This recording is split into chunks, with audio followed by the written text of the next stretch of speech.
Masbate de Caburias. Nandito tayo ngayon mismo sa bayan ng Placer, Masbate kung saan. Dito natin yung bayan ng Placer mo dahil sa implementation. Dito sa bayan ng Placer ang no helmet, no ride policy dahil mahigpit na ipinag-utos na simula noong Lunes ang batas ng RA 154 Motorcycle Helmet Act 2009 dito sa bayan ng Placer. Narito ang pahayag ng Chief of Police sa bayan ng Placer, Police Major Manuel Christian Torres Salgado.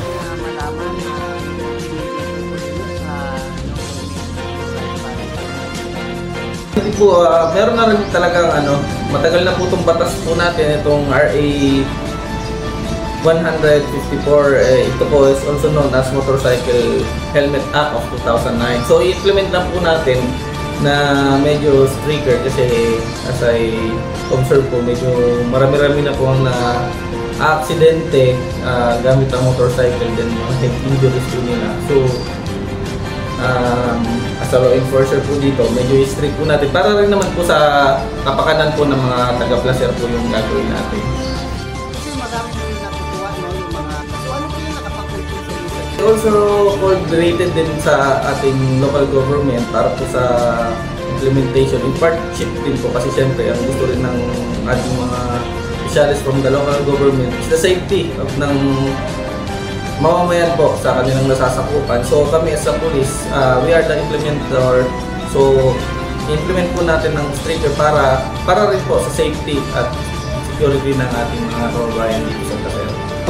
Ilan po ba dapat mag-helmet sa isang?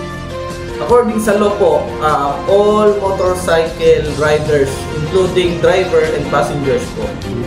Huhulihin po ba yung makikita na hindi po nag-helmet?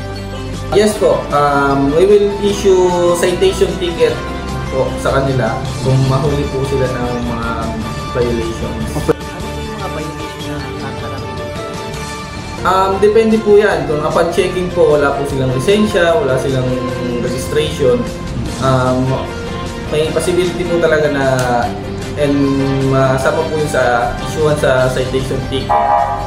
Kasi isa po yun sa mga implements din po natin, driving without license, more stricter lang din tayo talaga sa wearing of helmet para po sa safety ng nakakarami. Okay. So yun ang pakikipag-usap natin sa Chief of Police dito sa bayan ng Placer. So huhulihin nila yung mga lalabag o hindi susunod sa kanilang batas o yung batas nasyonal na ipinapatupad nila dito sa bayan ng Placer. Narito ang pakikipag-usap din natin sa mga ilang riders dito sa bayan ng Placer. Bawal po wala helmet. May multa kapag di ka nag-helmet. So ano yung advantage sa walang helmet tsaka meron? So ang advantage, wala pong advantage yung walang helmet kasi po pag nagkirasya po tayo, maaari po tayong aksidente, pag umaksidente, maaari po mabagang ulo.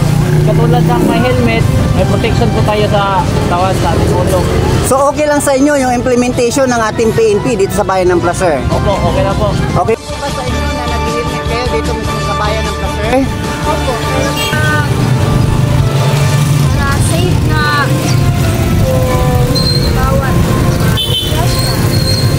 Ano yung pinagkakaiba noon na hindi kayo nag-helmet at nag-helmet na ngayon? Hindi naman nag-helmet, kaya ako nag-helmet ni group helmet. Kasi katong apa nagi patupad ang helmet. Sa po yung implementation dito sa bayan ng Placer sa pagsusot ng helmet? Kaya sir? So yun ang ilan sa mga na-interview natin dito sa bayan ng Placer na mga riders, no? Pabor naman sila sa mahigpit na implementation ng mga kapulisan dito sa Placer, especially kay Chief of Police Samuel Christian Torres Salgado dahil sa kanila naman tong kaligtasan. So ngayon na-interview na natin si Chief of Police Samuel Christian Torres Salgado dahil sa pagpapatupad ng gumagawa ng illegal dito sa bayan ng Placer. Sir, simula doon na na-assign ka rito, marami na daw pong accomplishments sa iyong pamumuno?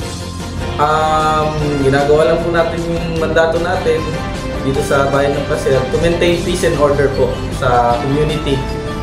Ito po naman kami sa PNP, tuloy-tuloy naman po ang trabaho natin kahit saan man tayo lagay. We will continue serving the people po. Okay sir, maliban dun sa motor na nagbabiolate sa inyong ordinance, sa national ordinance po, ano po yung maipapayo ninyo o tumigil sa mga illegal na gawain dito sa bayan ng Placer? Sabi ko lang po, may mga illegal na gawain, especially sa illegal drugs po, tigilan po nila yung masamang gawain na ganyan kasi most likely wala pong maidudulot na kabutihan yan sa sarili nila, sa pamilya nila, at lalo na sa komunidad. Kasi kung hindi po sila titigil dyan, baka po mapreso po sila at saka magkaroon po ng mga bagay na hindi magagandang bagay na mangyari sa kanila. So, as much as possible, tigilan na po nila.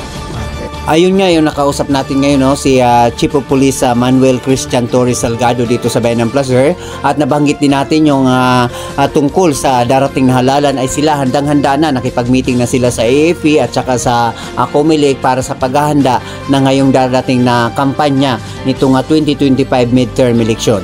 Mula na lang po dito sa Bayan ng Placer, ako ang tagapagbalita ng 101.3 Virada News FM, Bueng Borinaga, News in Public Affairs.